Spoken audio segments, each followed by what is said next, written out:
The Dunwich Horror by H.P. Lovecraft. Gorgons and hydras and chimeras, dire stories of Celaeno and the Harpies, may reproduce themselves in the brain of superstition, but they were there before. They are transcripts, types. The archetypes are in us and eternal. How else should the recital of that which we know in a waking sense to be false come to affect us at all? Is it that we naturally conceive terror from such objects, considered in their capacity of being able to inflict upon us bodily injury? Oh, least of all! These terrors are of older standing. They date beyond body, or without the body they would have been the same. That the kind of fear here treated is purely spiritual, that it is strong in proportion as it is objectless on earth, that it predominates in the period of our sinless infancy, are difficulties the solution of which might afford some probable insight into our ante-mundane condition, and a peep, at least, into the shadowland of pre-existence. Charles Lamb, Witches and Other Night Fears. 1. When a traveler in north-central Massachusetts takes the wrong fork at the junction of the Aylesbury Pike just beyond Dean's Corners, he comes upon a lonely and curious country. The ground gets higher, and the briar-bordered stone walls press closer and closer against the ruts of the dusty, curving road. The trees of the frequent forest belts seem too large, and the wild weeds, brambles, and grasses attain a luxuriance not often found in settled regions. At the same time, the planted fields appear singularly few and barren, while the sparsely scattered houses wear a surprisingly uniform aspect of age, squalor, and dilapidation. Without knowing why, one hesitates to ask directions from the gnarled, solitary figures spied now and then on crumbling doorsteps or on the sloping, rock-strewn meadows. Those figures are so silent and furtive that one feels somehow confronted by forbidden things with which it would be better to have nothing to do. When a rise in the road brings the mountains in view above the deep woods, the feeling of strange uneasiness is increased. The summits are too rounded and symmetrical to give a sense of comfort and naturalness, and sometimes the sky silhouettes with especial clearness the queer circles of tall stone pillars with which most of them are crowned. Gorges and ravines of problematical depth intersect the way, and the crude wooden bridges always seem of dubious safety. When the road dips again, there are stretches of marshland that one instinctively dislikes, and indeed almost fears at evening, when unseen whippoorwills chatter and the fireflies come out in abnormal profusion to dance to the raucous, creepily insistent rhythms of stridently piping bullfrogs. The thin, shining line of the Miskatonic's upper reaches has an oddly serpent-like suggestion as it widens close to the feet of the domed hills among which it rises.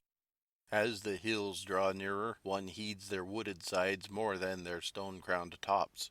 Those sides loom up so darkly and precipitously that one wishes that they would keep their distance, but there is no road by which to escape them. Across a covered bridge, one sees a small village huddled between the stream and the vertical slope of Round Mountain, and wonders at the cluster of rotting gambrel roofs bespeaking an earlier architectural period than that of the neighboring region. It is not reassuring to see, on a closer glance, that most of the houses are deserted and falling to ruin, and that the broken-steepled church now harbors the one slovenly mercantile establishment of the hamlet. One dreads to trust the tenebrous tunnel of the bridge, yet there is no way to avoid it. Once across, it is hard to prevent the impression of a faint, malign odor about the village street, as of the massed mold and decay of centuries. It is always a relief to get clear of the place, and to follow the narrow road around the base of the hills and across the level country beyond till it rejoins the Aylesbury Pike. Afterward one sometimes learns that one has been through Dunwich. Outsiders visit Dunwich as seldom as possible, and since a certain season of horror, all the signboards pointing toward it have been taken down. The scenery, judged by any ordinary aesthetic canon, is more than commonly beautiful, yet there is no influx of artists or summer tourists. 2 centuries ago, when talk of witch blood, Satan worship, and strange forest presences was not laughed at, it was the custom to give reasons for avoiding the locality. In our sensible age, since the Dunwich Horror of 1928 was hushed up by those who had the town's and the world's welfare at heart, people shun it without knowing exactly why.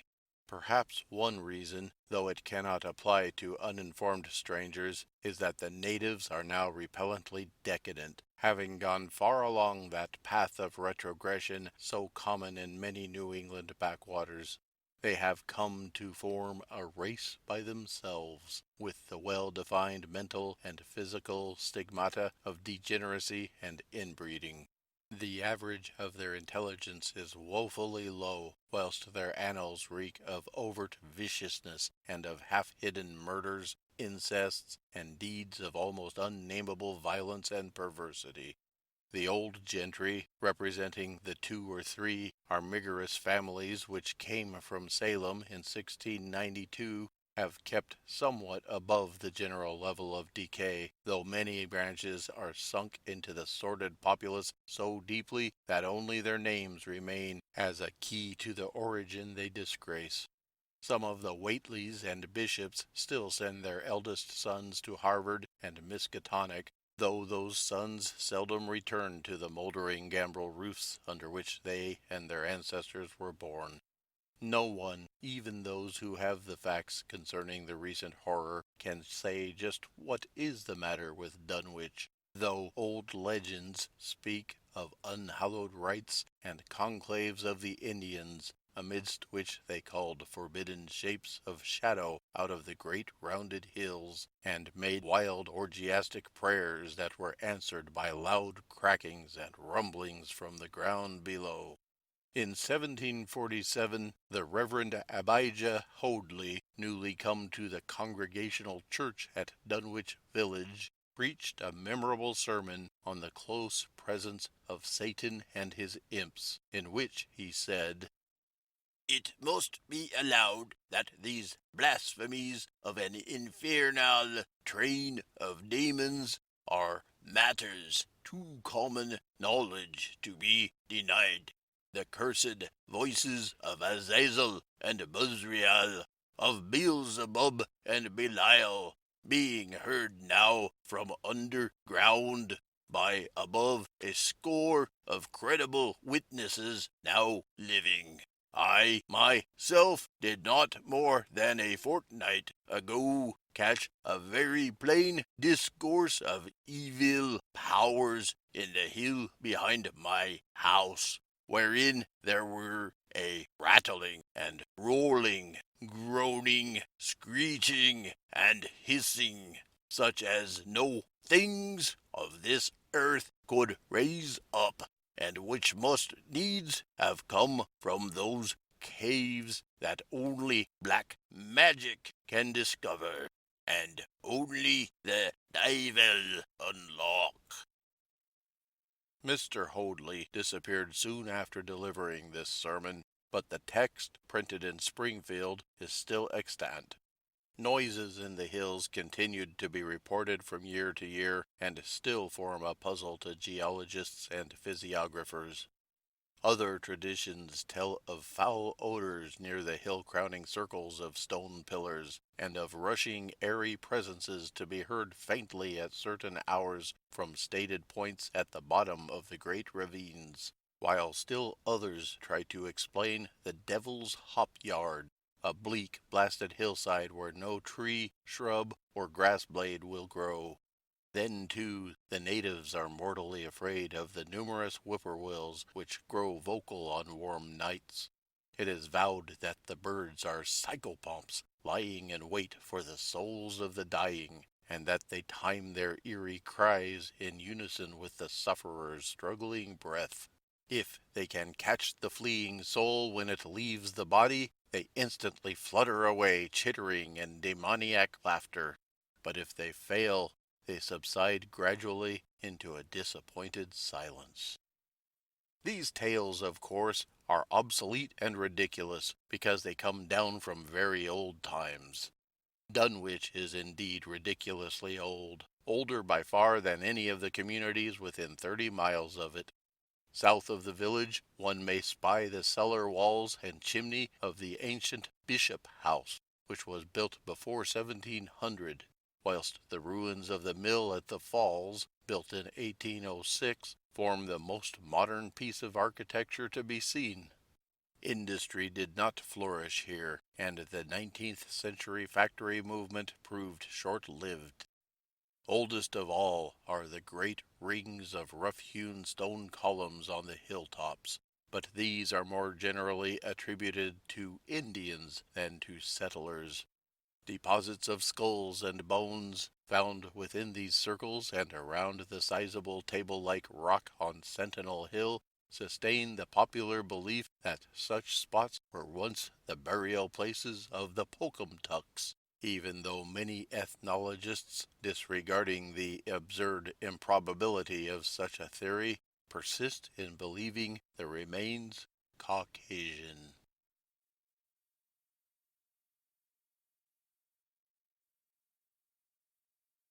2. It was in the township of Dunwich, in a large and partly inhabited farmhouse set against a hillside 4 miles from the village and a mile and a half from any other dwelling, that Wilbur Whately was born at 5 a.m. on Sunday, the 2nd of February, 1913. This date was recalled because it was Candlemas, which people in Dunwich curiously observe under another name, and because the noises in the hills had sounded, and all the dogs of the countryside had barked persistently throughout the night before. Less worthy of notice was the fact that the mother was one of the decadent Whateleys, a somewhat deformed, unattractive albino woman of 35, living with an aged and half-insane father about whom the most frightful tales of wizardry had been whispered in his youth.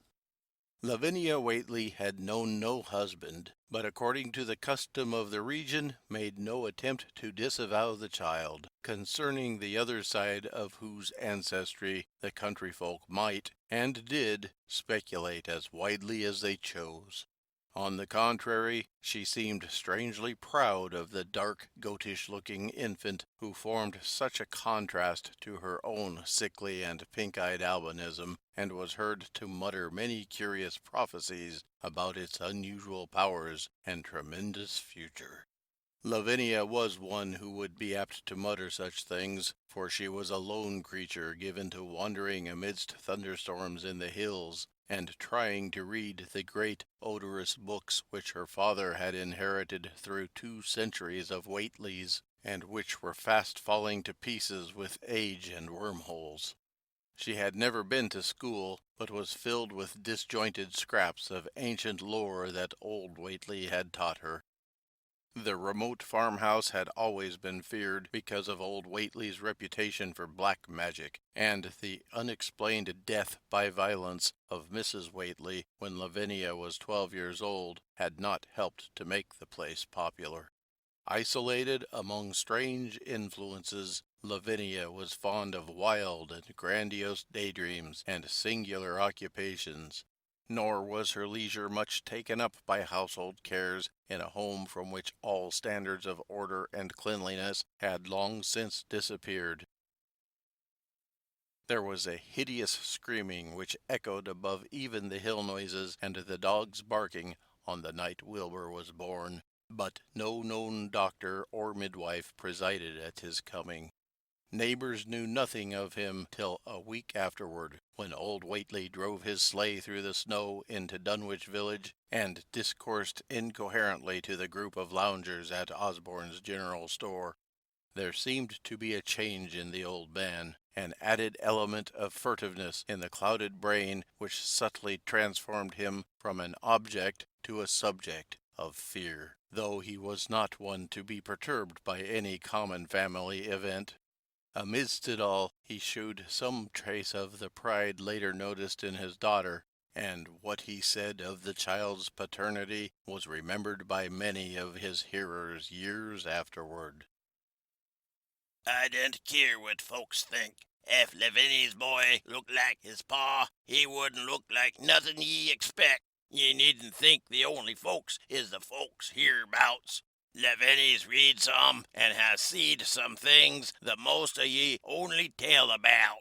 I calculate her man is as good a husband as ye can find this side of Aylesbury, and if ye knowed as much about the hills as I do, ye wouldn't ask no better church wedding nor her'n. Let me tell ye something. Some day you folks'll hear a child of Lavinia's a callin' its father's name on the top of Sentinel Hill. The only persons who saw Wilbur during the first month of his life were old Zechariah Whately of the undecayed Whateleys and Earl Sawyer's common-law wife, Mamie Bishop.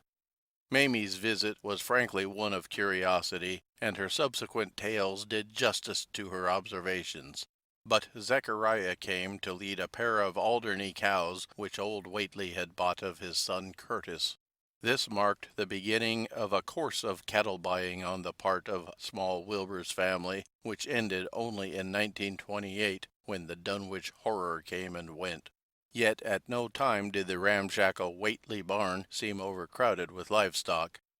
There came a period when the people were curious enough to steal up and count the herd that grazed precariously on the steep hillside above the old farmhouse, and they could never find more than 10 or 12 anemic, bloodless-looking specimens.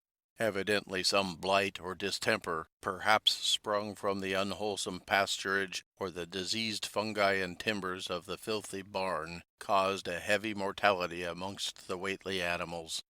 Odd wounds or sores, having something of the aspect of incisions, seemed to afflict the visible cattle, and once or twice during the earlier months certain callers fancied they could discern similar sores about the throats of the gray, unshaven old man and his slatternly, crinkly-haired albino daughter.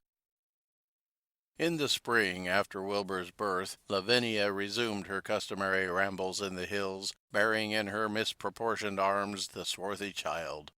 Public interest in the Whateleys subsided after most of the country folk had seen the baby, and no one bothered to comment on the swift development which that newcomer seemed every day to exhibit. Wilbur's growth was indeed phenomenal, for within 3 months of his birth he had attained a size and muscular power not usually found in infants under a full year of age.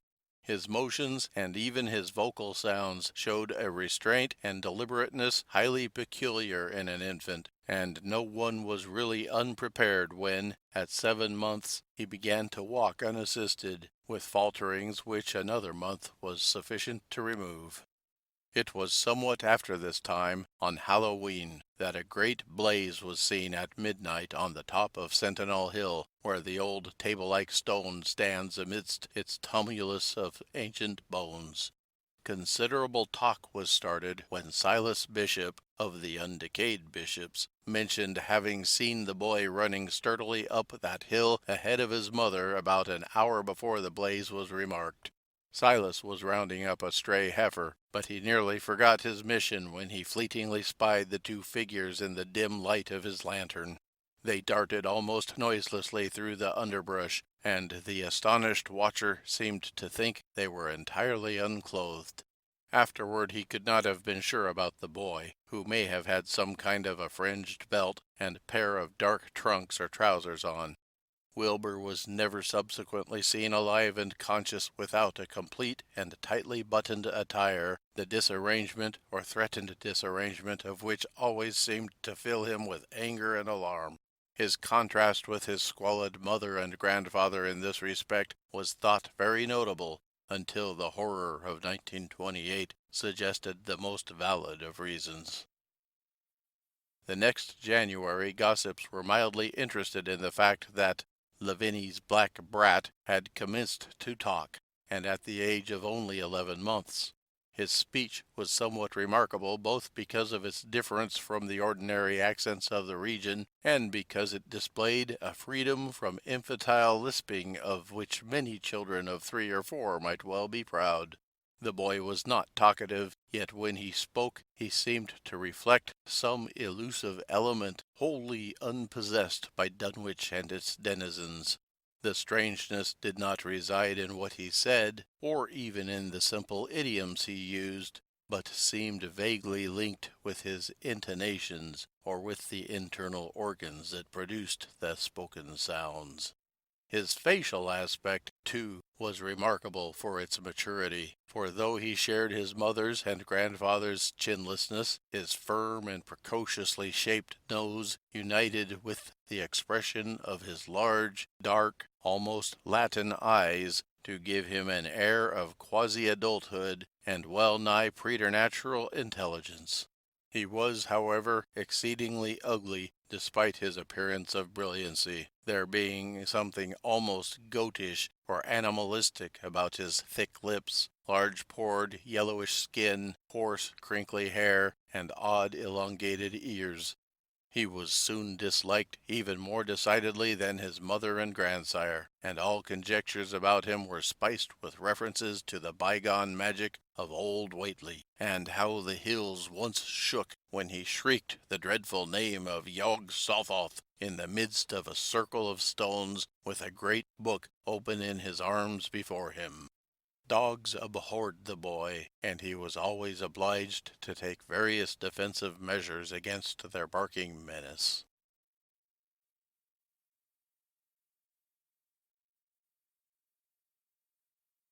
3. Meanwhile, old Whately continued to buy cattle without measurably increasing the size of his herd. He also cut timber and began to repair the unused parts of his house, a spacious, peaked-roofed affair whose rear end was buried entirely in the rocky hillside, and whose 3 least-ruined ground-floor rooms had always been sufficient for himself and his daughter. There must have been prodigious reserves of strength in the old man to enable him to accomplish so much hard labor, and though he still babbled dementedly at times, his carpentry seemed to shew the effects of sound calculation. It had already begun as soon as Wilbur was born, when one of the many tool sheds had been put suddenly in order, clapboarded, and fitted with a stout fresh lock. Now, in restoring the abandoned upper story of the house, he was a no less thorough craftsman. His mania showed itself only in his tight boarding up of all the windows in the reclaimed section, though many declared that it was a crazy thing to bother with the reclamation at all. Less inexplicable was his fitting up of another downstairs room for his new grandson, a room which several callers saw, though no one was ever admitted to the closely boarded upper story. This chamber he lined with tall, firm shelving, along which he began gradually to arrange in apparently careful order all the rotting ancient books and parts of books which, during his own day, had been heaped promiscuously in odd corners of various rooms. "I made some use of 'em," he would say as he tried to mend a torn black-letter page with paste prepared on the rusty kitchen stove. "but the boy's fitting to make better use of 'em. He'd orter have 'em as well sought as he kin, for they are going to be all of his larnin'." When Wilbur was a year and 7 months old, in September of 1914, his size and accomplishments were almost alarming. He had grown as large as a child of 4, and was a fluent and incredibly intelligent talker. He ran freely about the fields and hills, and accompanied his mother on all her wanderings. At home he would pore diligently over the queer pictures and charts in his grandfather's books, while old Whately would instruct and catechize him through long, hushed afternoons. By this time the restoration of the house was finished, and those who watched it wondered why one of the upper windows had been made into a solid plank door. It was a window in the rear of the east gable end, close against the hill, and no one could imagine why a cleated wooden runway was built up to it from the ground. About the period of this work's completion, people noticed that the old tool house, tightly locked and windowlessly clapboarded since Wilbur's birth, had been abandoned again. The door swung listlessly open. When Earl Sawyer once stepped within after a cattle-selling call on old Whately, he was quite discomposed by the singular odor he encountered. Such a stench, he averred, as he had never before smelt in all his life, except near the Indian circles on the hills, and which could not come from anything sane or of this earth. But then, the homes and sheds of Dunwich folk have never been remarkable for olfactory immaculateness. The following months were void of visible events, save that everyone swore to a slow but deadly increase in the mysterious hill noises. On May Eve of 1915 there were tremors which even the Aylesbury people felt, whilst the following Halloween produced an underground rumbling queerly synchronized with the bursts of flame, "them which Whately's doin's," from the summit of Sentinel Hill. Wilbur was growing up uncannily, so that he looked like a boy of 10 as he entered his 4th year. He read avidly by himself now, but talked much less than formerly. A settled taciturnity was absorbing him, and for the first time people began to speak specifically of the dawning look of evil in his goatish face. He would sometimes mutter an unfamiliar jargon, and chant in bizarre rhythms which chilled the listener with a sense of unexplainable terror. The aversion displayed toward him by dogs had now become a matter of wide remark, and he was obliged to carry a pistol in order to traverse the countryside in safety. His occasional use of the weapon did not enhance his popularity amongst the owners of canine guardians. The few callers at the house would often find Lavinia alone on the ground floor, while odd cries and footsteps resounded in the boarded-up second story. She would never tell what her father and the boy were doing up there, though once she turned pale and displayed an abnormal degree of fear when a jocose fish peddler tried the locked door leading to the stairway. That peddler told the store loungers at Dunwich Village that he thought he heard a horse tramping on that floor above. The loungers reflected, thinking of the door and runway, and of the cattle that so swiftly disappeared. Then they shuddered as they recalled tales of old Whately's youth, and of the strange things that are called out of the earth when a bullock is sacrificed at the proper time to certain heathen gods. It had for some time been noticed that dogs had begun to hate and fear the whole Whately place as violently as they hated and feared young Wilbur personally.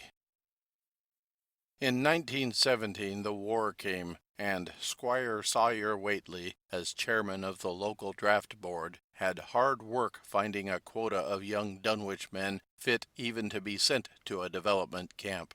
The government, alarmed at such signs of wholesale regional decadence, sent several officers and medical experts to investigate, conducting a survey which New England newspaper readers may still recall. It was the publicity attending this investigation which set reporters on the track of the Whateleys, and caused the Boston Globe and Arkham Advertiser to print flamboyant Sunday stories of young Wilbur's precociousness, old Whately's black magic, and shelves of strange books, the sealed second story of the ancient farmhouse, and the weirdness of the whole region and its hill noises. Wilbur was 4½ then, and looked like a lad of 15. His lips and cheeks were fuzzy with a coarse, dark down, and his voice had begun to break. Earl Sawyer went out to the Whately place with both sets of reporters and cameramen, and called their attention to the queer stench which now seemed to trickle down from the sealed upper spaces. It was, he said, exactly like a smell he had found in the tool shed, abandoned when the house was finally repaired, and like the faint odors which he sometimes thought he caught near the stone circles on the mountains. Dunwich folk read the stories when they appeared and grinned over the obvious mistakes. They wondered, too, why the writers made so much of the fact that old Whately always paid for his cattle in gold pieces of extremely ancient date. The Whateleys had received their visitors with ill-concealed distaste, though they did not dare court further publicity by a violent resistance or refusal to talk.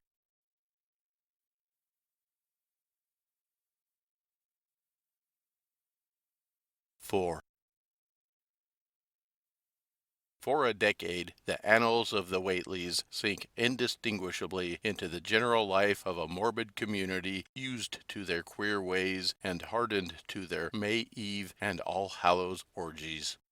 Twice a year they would light fires on the top of Sentinel Hill, at which times the mountain's rumblings would recur with greater and greater violence, while at all seasons there were strange and portentous things at the lonely farmhouse. In the course of time, callers professed to hear sounds in the sealed upper story, even when all the family were downstairs, and they wondered how swiftly or how lingeringly a cow or bullock was usually sacrificed. There was talk of a complaint to the Society for the Prevention of Cruelty to Animals, but nothing ever came of it, since Dunwich folk are never anxious to call the outside world's attention to themselves. About 1923, when Wilbur was a boy of 10 whose mind, voice, stature, and bearded face gave all the impressions of maturity, a second great siege of carpentry went on at the old house. It was all inside the sealed upper part, and from bits of discarded lumber people concluded that the youth and his grandfather had knocked out all the partitions and even removed the attic floor, leaving only a vast open void between the ground story and the peaked roof. They had torn down the great central chimney, too, and fitted the rusty range with a flimsy outside tin stovepipe. In the spring after this event, old Whately noticed the growing number of whippoorwills that would come out of Cold Spring Glen to chirp under his window at night. He seemed to regard the circumstance as one of great significance, and told the loungers at Osborne's that he thought his time had almost come. "They whistle just in tune with my breathing now," he said, "and I guess they're getting ready to catch my soul. They know it's a-going out, and don't calculate to miss it. You'll know, boys, arter I'm gone, whether they get me or not. If they do, they'll keep up a-singin' and laughin' till break o' day. If they don't, they'll kinder quiet down like. I expect them and the souls they hunts for hev some pretty tough tussles sometimes." On Lammas night, 1924, Dr. Hooton of Aylesbury was hastily summoned by Wilbur Whately, who had lashed his one remaining horse through the darkness and telephoned from Osborne's in the village. He found old Whately in a very grave state, with a cardiac action and stertorous breathing that told of an end not far off. The shapeless albino daughter and oddly bearded grandson stood by the bedside, whilst from the vacant abyss overhead there came a disquieting suggestion of rhythmical surging or lapping, as of the waves on some level beach. The doctor, though, was chiefly disturbed by the chattering night-birds outside, a seemingly limitless legion of whippoorwills that cried their endless message in repetitions timed diabolically to the wheezing gasps of a dying man. It was uncanny and unnatural. Too much, thought Dr. Hooton, like the whole of the region he had entered so reluctantly in response to the urgent call. Toward 1 o'clock, old Whately gained consciousness and interrupted his wheezing to choke out a few words to his grandson. "More space, Willie, more space soon. You grows, and that grows faster. It'll be ready to sarve you soon, boy. Open up the gates to young Sothoth with the long chant that you'll find on page 751 of the complete edition, and then put a match to the prison. Fire from earth can't burn it now, how?" He was obviously quite mad. After a pause, during which the flock of whippoorwills outside adjusted their cries to the altered tempo, while some indications of the strange hill noises came from afar off, he added another sentence or two. Feed it reg'lar, Willie, and mind the quantity. But don't let it grow too fast for the place, for if it busts quarters or gets out afore ye opens to Yog-Sothoth, it's all over and no use. Only them from beyont can make it multiply and work. Only them, the old uns as wants to come back. But speech gave place to gasps again, and Lavinia screamed at the way the whippoorwills followed the change. It was the same for more than an hour when the final throaty rattle came. Dr. Hooton drew shrunken lids over the glazing gray eyes as the tumult of birds faded imperceptibly to silence. Lavinia sobbed, but Wilbur only chuckled, whilst the hill noises rumbled faintly. "They didn't get him," he muttered in his heavy bass voice. Wilbur by this time was a scholar of really tremendous erudition in his one-sided way, and was quietly known by correspondence to many librarians in distant places where rare and forbidden books of old days are kept. He was more and more hated and dreaded around Dunwich because of certain youthful disappearances which suspicion laid vaguely at his door, but was always able to silence inquiry through fear or through use of that fund of old-time gold which still, as in his grandfather's time, went forth regularly and increasingly for cattle buying. He was now tremendously mature of aspect, and his height, having reached the normal adult limit, seemed inclined to wax beyond that figure. In 1925, when a scholarly correspondent from Miskatonic University called upon him one day and departed pale and puzzled, he was a full 6 3/4 feet tall. Through all the years Wilbur had treated his half-deformed albino mother with a growing contempt, finally forbidding her to go to the hills with him on May Eve and Hallowmass, and in 1926 the poor creature complained to Mamie Bishop of being afraid of him. "There's more about him as I knows than I can tell ye, Mamie," she said, "and nowadays they's more nor what I know myself. I vow afore God I don't know what he wants nor what he's a-tryin' to do." That Halloween the hill noises sounded louder than ever, and fire burned on Sentinel Hill as usual, but people paid more attention to the rhythmical screaming of vast flocks of unnaturally belated whippoorwills which seemed to be assembled near the unlighted Whately farmhouse. After midnight their shrill notes burst into a kind of pandemoniac cachinnation which filled all the countryside, and not until dawn did they finally quiet down. Then they vanished, hurrying southward, where they were fully a month overdue. What this meant no one could quite be certain till later. None of the country folk seemed to have died, but poor Lavinia Whately, the twisted albino, was never seen again. In the summer of 1927, Wilbur repaired 2 sheds in the farmyard and began moving his books and effects out to them. Soon afterward, Earl Sawyer told the loungers at Osborne's that more carpentry was going on in the Whately farmhouse. Wilbur was closing all the doors and windows on the ground floor, and seemed to be taking out partitions as he and his grandfather had done upstairs 4 years before. He was living in one of the sheds, and Sawyer thought he seemed unusually worried and tremulous. People generally suspected him of knowing something about his mother's disappearance, and very few ever approached his neighborhood now.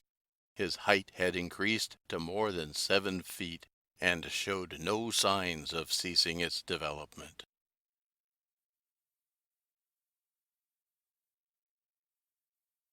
"5. The following winter brought an event no less strange than Wilbur's first trip outside the Dunwich region. Correspondence with the Widener Library at Harvard, the Bibliothèque Nationale in Paris, the British Museum, the University of Buenos Aires, and the library of Miskatonic University of Arkham had failed to get him the loan of a book he desperately wanted. So, at length, he set out in person, shabby, dirty, bearded, and uncouth of dialect, to consult the copy at Miskatonic, which was the nearest to him geographically. Almost 8 feet tall, and carrying a cheap new valise from Osborne's general store, this dark and goatish gargoyle appeared one day in Arkham in quest of the dreaded volume kept under lock and key at the college library, the hideous Necronomicon of the mad Arab Abdul Alhazred in Oleus Wormius Latin version, as printed in Spain in the 17th century. He had never seen a city before, but had no thought save to find his way to the university grounds, where, indeed, he passed heedlessly by the great white-fanged watchdog that barked with unnatural fury and enmity, and tugged frantically at its stout chain. Wilbur had with him the priceless but imperfect copy of Dr. Dee's English version, which his grandfather had bequeathed him, and upon receiving access to the Latin copy, he at once began to collate the two texts with the aim of discovering a certain passage which would have come on the 751st page of his own defective volume. This much he could not civilly refrain from telling the librarian, the same erudite Henry Armitage, A.M. Miskatonic, Ph.D., Princeton, Litt. D. Johns Hopkins, who had once called at the farm, and who now politely plied him with questions. He was looking, he had to admit, for a kind of formula or incantation containing the frightful name Yog-Sothoth, and it puzzled him to find discrepancies, duplications, and ambiguities which made the matter of determination far from easy. As he copied the formula he finally chose, Dr. Armitage looked involuntarily over his shoulder at the open pages, the left-hand one of which, in the Latin version, contained such monstrous threats to the peace and sanity of the world. "Nor is it to be thought," ran the text as Armitage mentally translated, "that man is either the oldest or the last of earth's masters, or that the common bulk of life and substance walks alone. The old ones were, the old ones are, and the old ones shall be, not in the spaces we know, but between them.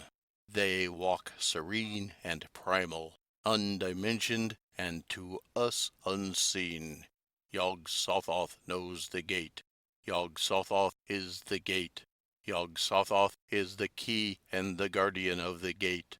Past, present, future, all are one in Yog-Sothoth. He knows where the old ones broke through of old, and where they shall break through again. He knows where they have trod the earth's fields, and where they still tread them, and why no one can behold them as they tread. By their smell can men sometimes know them near, but of their semblance can no man know, saving only in the features of those they have begotten on mankind. And of those are there many sorts, differing in likeness from man's truest eidolon to that shape without sight or substance which is them. They walk unseen and foul in lonely places where the words have been spoken and the rites howled through at their seasons. The wind gibbers with their voice, and the earth mutters with their consciousness. They bend the forest and crush the city, yet may not forest or city behold the hand that smites. Cadath in the cold waste hath known them, and what man knows Cadath? The ice desert of the south and the sunken isles of ocean hold stones whereon their seal is engraven. But who hath seen the deep frozen city, or the sealed tower long garlanded with seaweed and barnacles? Great Cthulhu is their cousin, yet can he spy them only dimly. Ea Shub-Niggurath, as a foulness shall ye know them. Their hand is at your throats, yet ye see them not, and their habitation is even one with your guarded threshold. Yog-Sothoth is the key to the gate whereby the spheres meet. Man rules now where they ruled once. They shall rule where man rules now. After summer is winter, and after winter summer. They wait, patient and potent, for here shall they reign again. Dr. Armitage, associating what he was reading with what he had heard of Dunwich and its brooding presences, and of Wilbur Whately and his dim, hideous aura that stretched from a dubious birth to a cloud of probable matricide, felt a wave of fright as tangible as a draught of the tomb's cold clamminess. The bent, goatish giant before him seemed like the spawn of another planet or dimension, like something only partly of mankind, and linked to black gulfs of essence and entity that stretch like Titan phantasms beyond all spheres of force and matter, space and time. Presently Wilbur raised his head and began speaking in that strange, resonant fashion which hinted at sound-producing organs unlike the run of mankind's. Mr. Armitage, he said, I calculate I've got to take that book home. They's things in it I've got to try under sartain conditions that I can't get here, and it 'ud be a mortal sin to let a red tape rule hold me up. Let me take it along, sir, and I'll swar they won't nobody know the difference. I don't need to tell ye I'll take good keer of it. It wa'n't me that put this D copy in the shape it is. He stopped as he saw firm denial on the librarian's face, and his own goatish features grew crafty. Armitage, half ready to tell him he might take a copy of what parts he needed, thought suddenly of the possible consequences and checked himself. There was too much responsibility in giving such a being the key to such blasphemous outer spheres. Whately saw how things stood, and tried to answer lightly. Wall, all right, if you feel that way about it. Maybe Harvard wouldn't be so fussy as you be. And without saying more, he rose and strode out of the building, stooping at each doorway. Armitage heard the savage yelping of the great watchdog, and studied Whately's gorilla-like lope as he crossed the bit of campus visible from the window. He thought of the wild tales he had heard, and recalled the old Sunday stories in the Advertiser. These things, and the lore he had picked up from Dunwich rustics and villagers during his one visit there. Unseen things not of earth, or at least not of tridimensional earth, rushed fetid and horrible through New England's glens, and brooded obscenely on the mountain tops. Of this he had long felt certain. Now he seemed to sense the close presence of some terrible part of the intruding horror, and to glimpse a hellish advance in the black dominion of the ancient and once passive nightmare. He locked away the Necronomicon with a shudder of disgust, but the room still reeked with an unholy and unidentifiable stench. "As a foulness shall ye know them," he quoted. Yes, the odor was the same as that which had sickened him at the Whately farmhouse less than 3 years before. He thought of Wilbur, goatish and ominous, once again, and laughed mockingly at the village rumors of his parentage. "Inbreeding?" Armitage muttered half aloud to himself. "Great God, what simpletons! Shew them Arthur Mations, great God Pan, and they'll think it a common Dunwich scandal. But what thing, what cursed shapeless influence, on or off this three-dimensioned earth, was Wilbur Whately's father? Born on Candlemas, 9 months after May Eve of 1912, when the talk about the queer earth noises reached clear to Arkham, what walked on those mountains that May night? What rude mass horror fastened itself on the world in half-human flesh and blood? During the ensuing weeks, Dr. Armitage set about to collect all possible data on Wilbur Whately and the formless presences around Dunwich. He got in communication with Dr. Hooton of Aylesbury, who had attended old Whately in his last illness, and found much to ponder over in the grandfather's last words as quoted by the physician. A visit to Dunwich village failed to bring out much that was new, but a close survey of the Necronomicon in those parts which Wilbur had sought so avidly seemed to supply new and terrible clues to the nature, methods, and desires of the strange evil so vaguely threatening this planet. Talks with several students of archaic lore in Boston, and letters to many others elsewhere, gave him a growing amazement which passed slowly through varied degrees of alarm to a state of really acute spiritual fear. As the summer drew on, he felt dimly that something ought to be done about the lurking terrors of the upper Miskatonic Valley, and about the monstrous being known to the human world as Wilbur Whately.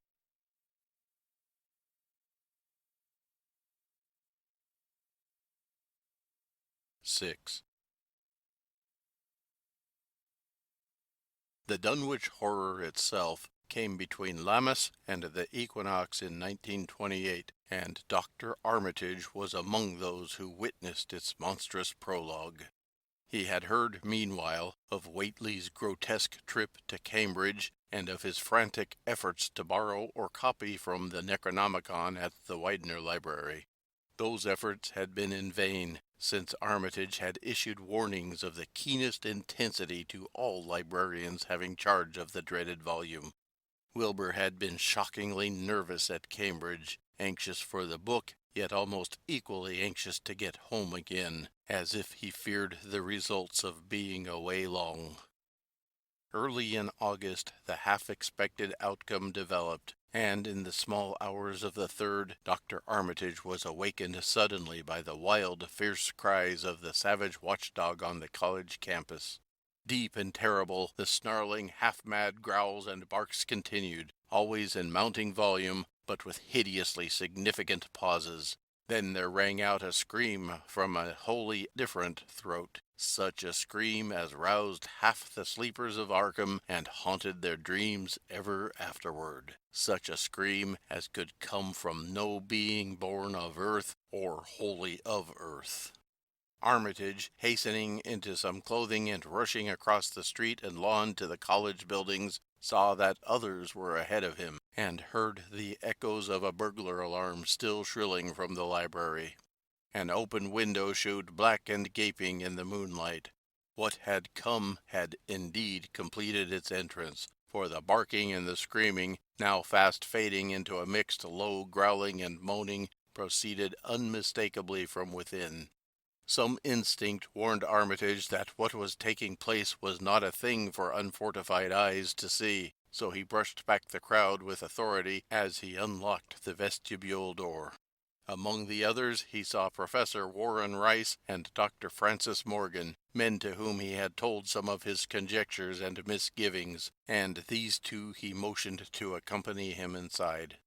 The inward sounds, except for a watchful, droning whine from the dog, had by this time quite subsided, but Armitage now perceived with a sudden start that a loud chorus of whippoorwills among the shrubbery had commenced a damnably rhythmical piping, as if in unison with the last breaths of a dying man. The building was filled with a frightful stench which Dr. Armitage knew too well, and the three men rushed across the hall to the small genealogical reading room whence the low whining came. For a second nobody dared to turn on the light. Then Armitage summoned up his courage and snapped the switch. One of the three, it is not certain which, shrieked aloud at what sprawled before them among disordered tables and overturned chairs. Professor Rice declares that he wholly lost consciousness for an instant, though he did not stumble or fall. The thing that lay half bent on its side in a fetid pool of greenish-yellow ichor and tarry stickiness was almost 9 feet tall, and the dog had torn off all the clothing and some of the skin. It was not quite dead, but twitched silently and spasmodically, while its chest heaved in monstrous unison with the mad piping of the expectant whippoorwills outside. Bits of shoe leather and fragments of apparel were scattered about the room, and just inside the window an empty canvas sack lay where it had evidently been thrown. Near the central desk a revolver had fallen, a dented but undischarged cartridge, later explaining why it had not been fired. The thing itself, however, crowded out all other images at the time. It would be trite and not wholly accurate to say that no human pen could describe it, but one may properly say that it could not be vividly visualized by anyone whose ideas of aspect and contour are too closely bound up with the common life forms of this planet and of the three known dimensions. It was partly human beyond a doubt, with very man-like hands and head, and the goatish, chinless face had the stamp of the Whateleys upon it. But the torso and the lower parts of the body were teratologically fabulous, so that only generous clothing could ever have enabled it to walk on earth unchallenged or uneradicated. Above the waist it was semi-anthropomorphic, though its chest, where the dog's rending paws still rested watchfully, had the leathery, reticulated hide of a crocodile or alligator. The back was piebald with yellow and black, and dimly suggested the squamous covering of certain snakes. Below the waist, though, it was the worst, for here all human resemblance left off, and sheer fantasy began. The skin was thickly covered with coarse black fur, and from the abdomen a score of long greenish-gray tentacles with red sucking mouths protruded limply. Their arrangement was odd, and seemed to follow the symmetries of some cosmic geometry unknown to Earth or the solar system.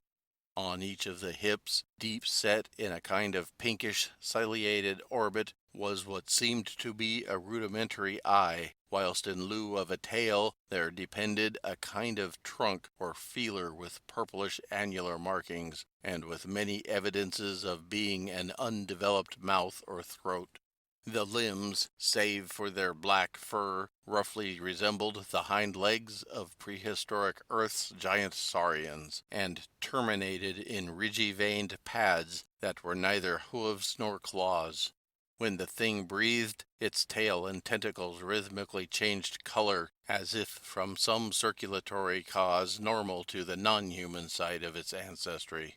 In the tentacles this was observable as a deepening of the greenish tinge, whilst in the tail it was manifest as a yellowish appearance which alternated with a sickly grayish-white in the spaces between the purple rings. Of genuine blood there was none, only the fetid greenish-yellow ichor which trickled along the painted floor beyond the radius of the stickiness, and left a curious discoloration behind it. As the presence of the three men seemed to rouse the dying thing, it began to mumble without turning or raising its head. Dr. Armitage made no written record of its mouthings, but asserts that nothing in English was uttered. At first the syllables defied all correlation with any speech of earth, but toward the last there came some disjointed fragments evidently taken from the Necronomicon, that monstrous blasphemy in quest of which the thing had perished. These fragments, as Armitage recalls them, ran something like Ngay, nga, nga, bug shogog, ya, yog sothoth, yog sothoth. They trailed off into nothingness as the whippoorwills shrieked in rhythmical crescendos of unholy anticipation. Then came a halt in the gasping, and the dog raised its head in a long, lugubrious howl. A change came over the yellow, goatish face of the prostrate thing, and the great black eyes fell in appallingly. Outside the window the shrilling of the whippoorwills had suddenly ceased, and above the murmurs of the gathering crowd there came the sound of a panic-struck whirring and fluttering. Against the moon vast clouds of feathery watchers rose and raced from sight, frantic at that which they had sought for prey. All at once the dog started up abruptly, gave a frightened bark, and leapt nervously out the window by which it had entered. A cry rose from the crowd, and Dr. Armitage shouted to the men outside that no one must be admitted till the police or medical examiner came. He was thankful that the windows were just too high to permit of peering in, and drew the dark curtains carefully down over each one. By this time 2 policemen had arrived, and Dr. Morgan, meeting them in the vestibule, was urging them for their own sakes to postpone entrance to the stench-filled reading room till the examiner came and the prostrate thing could be covered up. Meanwhile, frightful changes were taking place on the floor. One need not describe the kind and rate of shrinkage and disintegration that occurred before the eyes of Dr. Armitage and Professor Rice, but it is permissible to say that, aside from the external appearance of face and hands, the really human element in Wilbur Whately must have been very small. When the medical examiner came, there was only a sticky whitish mass on the painted boards, and the monstrous odor had nearly disappeared. Apparently, Whately had had no skull or bony skeleton, at least in any true or stable sense. He had taken somewhat after his unknown father.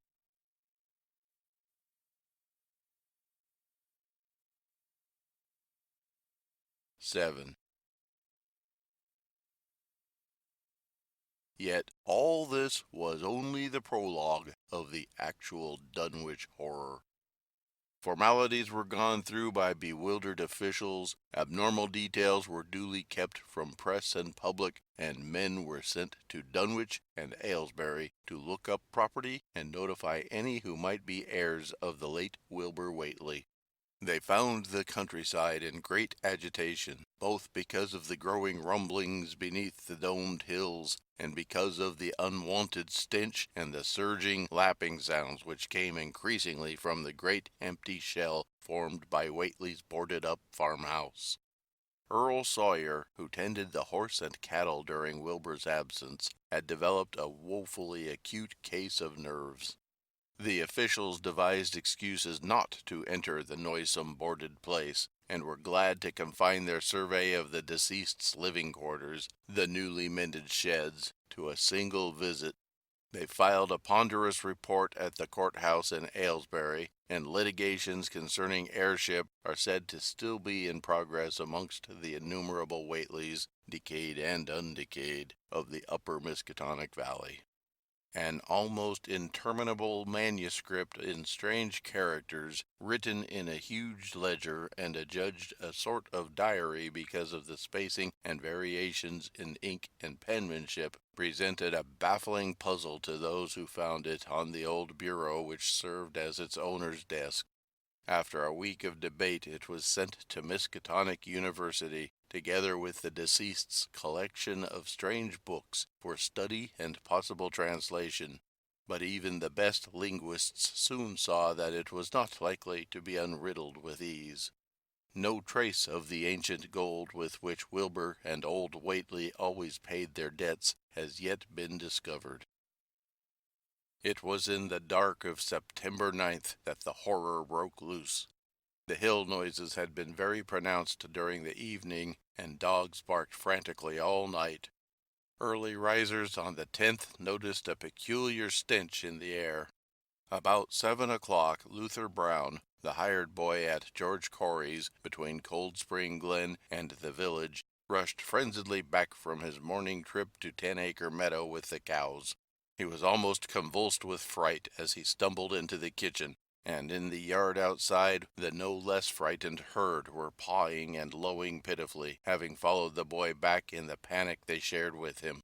"Up thar in the rud beyont the glen, Miss Corey. They's suthin' been thar. It smells like thunder, and all the bushes and little trees is pushed back from the rud like they'd a house been moved along with it. And that ain't the wust, neither. They's prints on the rud, Miss Corey. Great round prints as big as barrel heads, all sunk down deep like a elephant had been along, only they's a sight more nor 4 feet could make. I looked at 1 or 2 afore I run, and I see every one was covered with lines spreadin' out from one place, like as big palm leaf fans, 2 or 3 times as big as any they is, had have been pounded down into the rud, and the smell was awful, like what it is round Wizard Whately's old house."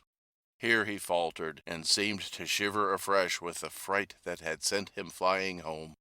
Mrs. Corey, unable to extract more information, began telephoning the neighbors, thus starting on its rounds the overture of panic that heralded the major terrors.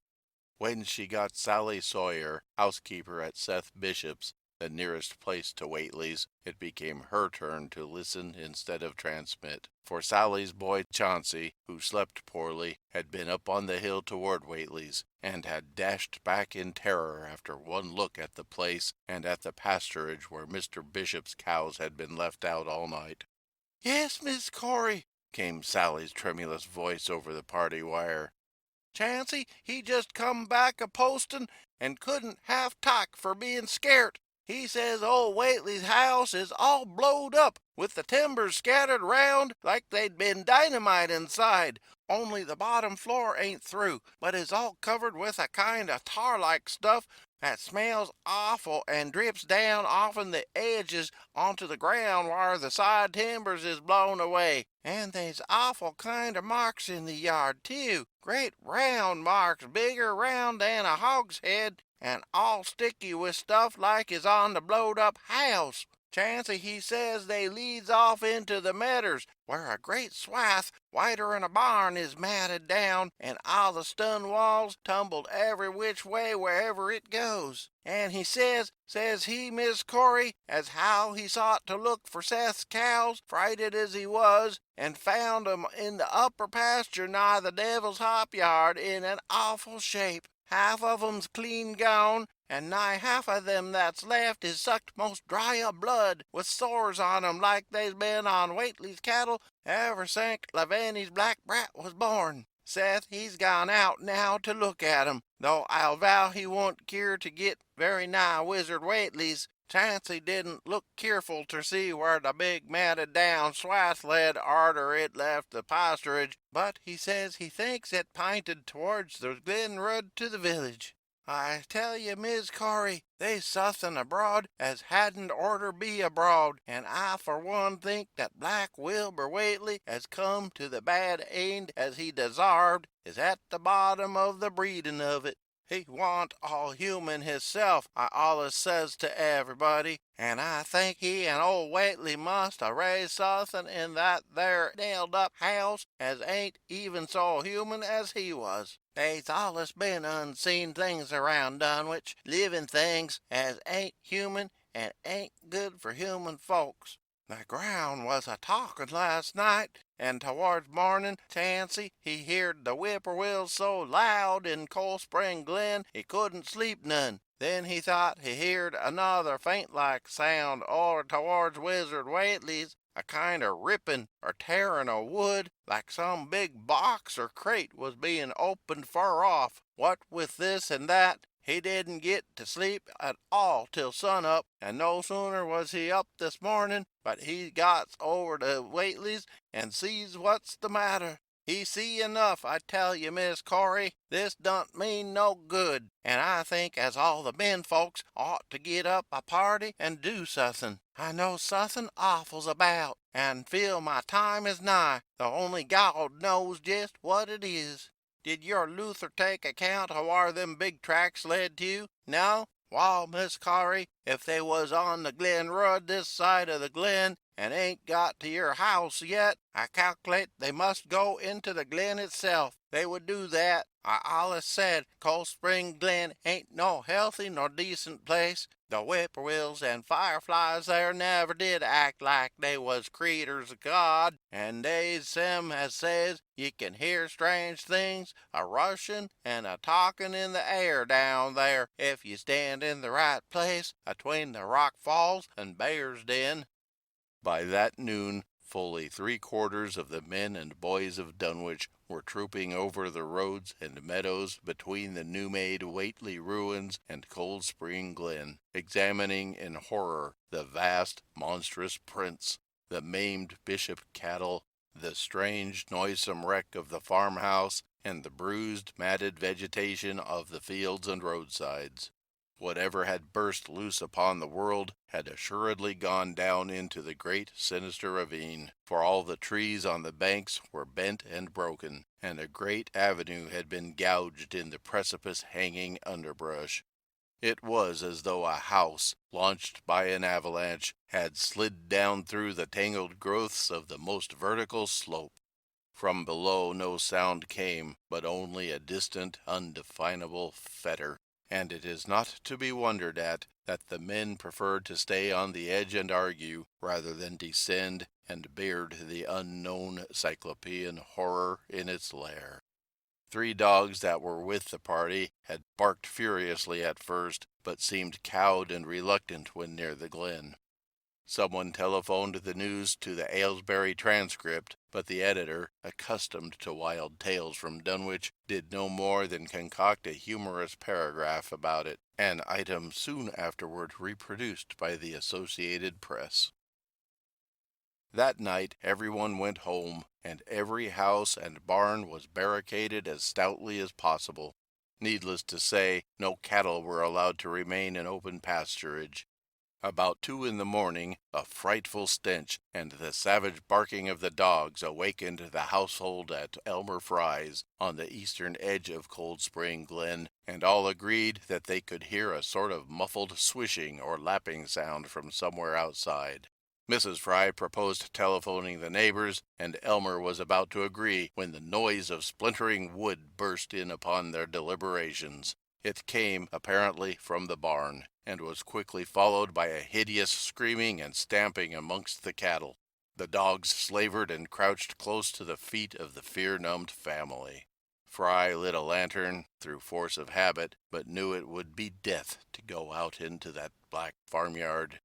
The children and womenfolk whimpered, kept from screaming by some obscure vestigial instinct of defense which told them their lives depended on silence. At last the noise of the cattle subsided to a pitiful moaning, and a great snapping, cracking, and crackling ensued. The Frys, huddled together in the sitting-room, did not dare to move until the last echoes died away far down in Cold Spring Glen. Amidst the dismal moans from the stable and the demoniac piping of late whippoorwills in the glen, Selina Fry tottered to the telephone and spread what news she could of the second phase of the horror.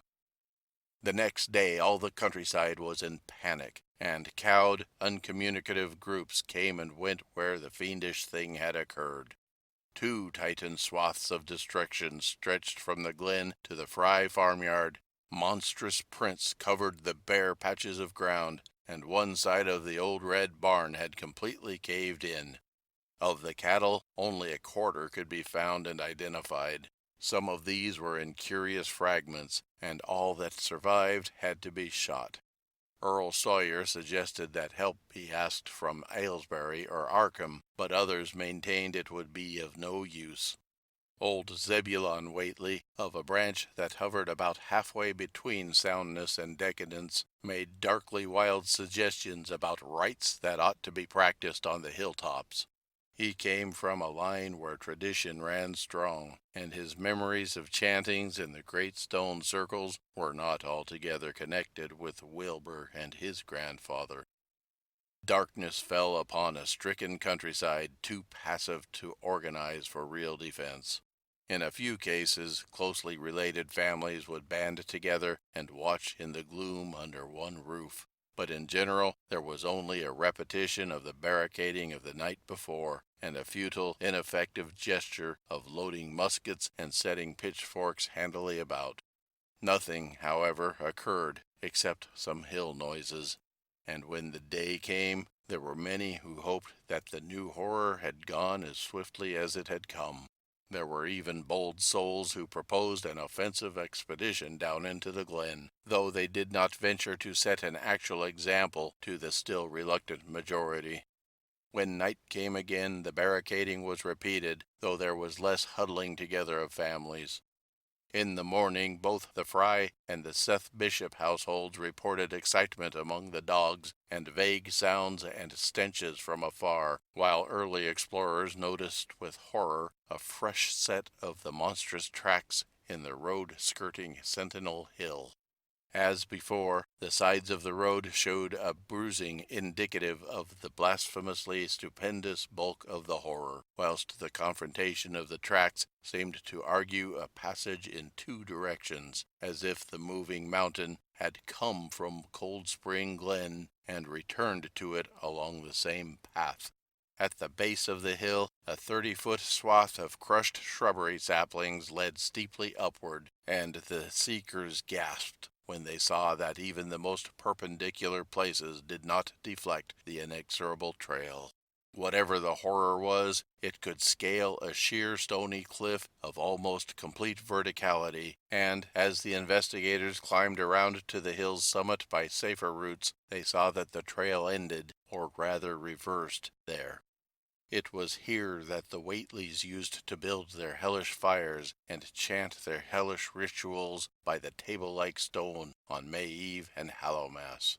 Now that very stone formed the center of a vast space thrashed around by the monstrous horror, whilst upon its slightly concave surface was a thick and fetid deposit of the same tarry stickiness observed on the floor of the ruined Whateley farmhouse when the horror escaped.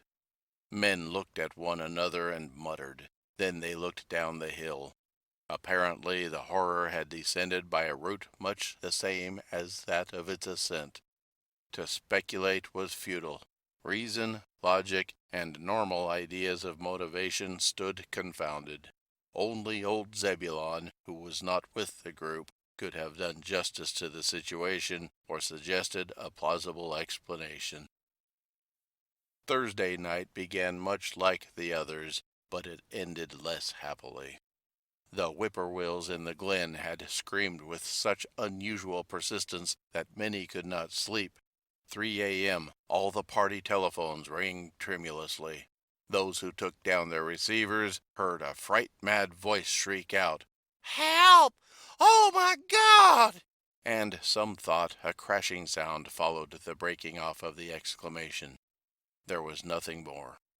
No one dared do anything, and no one knew till morning whence the call came.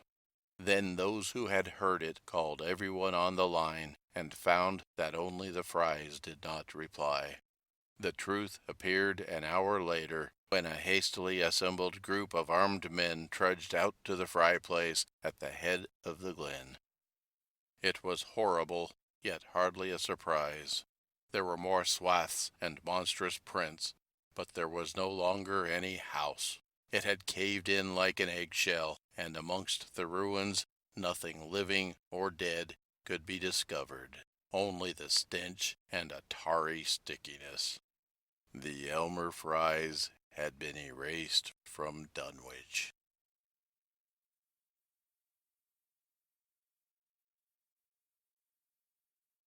8.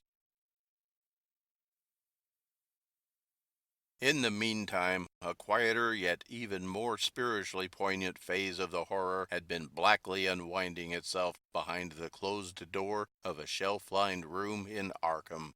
The curious manuscript record or diary of Wilbur Whateley, delivered to Miskatonic University for translation, had caused much worry and bafflement among the experts in languages both ancient and modern. Its very alphabet, notwithstanding a general resemblance to the heavily shaded Arabic used in Mesopotamia, being absolutely unknown to any available authority. The final conclusion of the linguists was that the text represented an artificial alphabet, giving the effect of a cipher, though none of the usual methods of cryptographic solution seemed to furnish any clue, even when applied on the basis of every tongue the writer might conceivably have used. The ancient books taken from Whately's quarters, while absorbingly interesting and in several cases promising to open up new and terrible lines of research among philosophers and men of science, were of no assistance whatever in this matter. One of them, a heavy tome with an iron clasp, was in another unknown alphabet, this one of a very different cast, and resembling Sanskrit more than anything else. The old ledger was at length given wholly into the charge of Dr. Armitage, both because of his peculiar interest in the Whately matter and because of his wide linguistic learning and skill in the mystical formulae of antiquity and the Middle Ages.